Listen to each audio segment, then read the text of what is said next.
So I think pretty much all the myths of Dr. Ron Paul have been pretty much dispelled. I mean, you could pretty much anybody with an actual conscience in their head and with a working brain, firing synapses and all that stuff, knows that Ron Paul is not a racist. They should be able to discern the difference between isolationism and non-interventionism, which is huge. And as far as monetary policy is concerned, and economic policy and tax policy, the way I see it, it doesn't really make a difference. It's like you got one plan, right? And this plan isn't working, hasn't worked for 100 years. So what are they going to do? Oh, we're gonna fix it. We're gonna tweak it. We're gonna turn the dials just a little bit to make it to smooth out the wrinkles and that sort of stuff. Well, they've been ironing this down for the past 100 years, and it hasn't done anything. There's been no good that has come of it. We have now officially lost our liberties. That Bill of Rights is gone.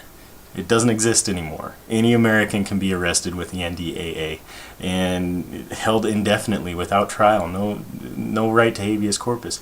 I mean, this stuff is, it's elementary. It literally is elementary because they teach you about the Bill of Rights, they teach you about the preamble of the Constitution in elementary school, and that's the last that you ever really hear of it unless you're going into law school.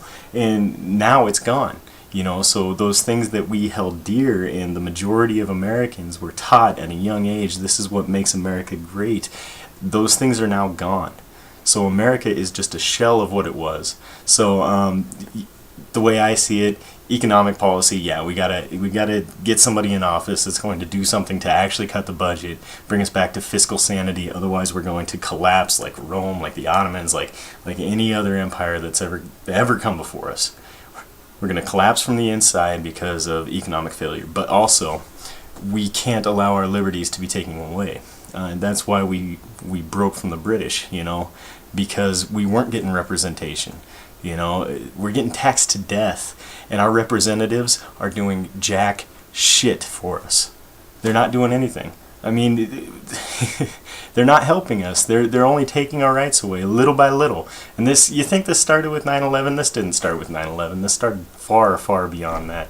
It started hundreds of years ago, honestly. The hijacking of government doesn't happen overnight. It happens over generations. And, it is time for the youth of America, for you and me, and anybody else who's willing to join this movement, to stand up and make that not happen, to take back our freedoms, to take back our rights, and to really change the course of this country. We're not talking about a revolution in that we want to change the country. We want to go back to the way that we were.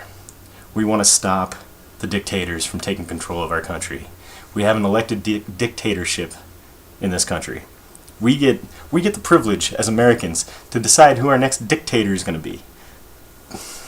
I'm not going to vote for that. I'm not going to vote for who's going to be more likely or less likely to put me in jail based on what it is that they support. Oh, I don't want to go to jail because I support gay marriage.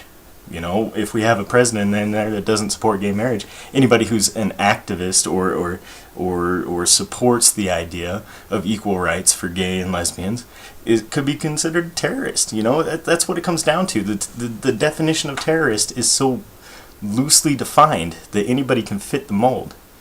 It's the flavor of the week sort of thing. Terror is not an enemy. Terror is a human emotion. Alright? They're waging war on a human emotion. They're waging war on anybody that can feel terror. Alright? Have you ever been scared? Yeah. Then you're a terrorist. It's that plain and simple.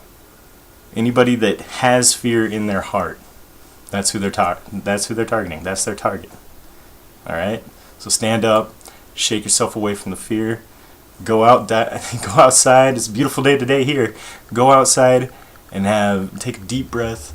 Be happy that you're alive. Be happy that you're an American, and be happy that you still have the right to change the course of this country. You still do.